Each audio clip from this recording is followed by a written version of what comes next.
mo ni ang ako ang first ever nga Christmas tree.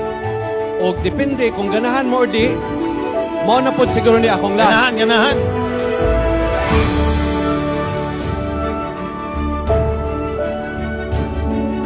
Tanan nato na Christmas tree.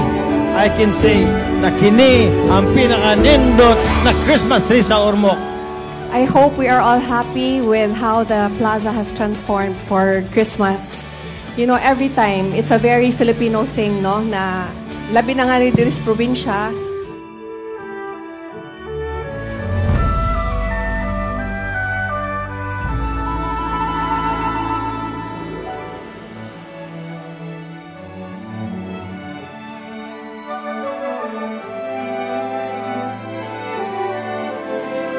Unya, mo na ako ang paglaom nga kining mga dako nga ferry magdala ninyo og kalipayon kada buwan.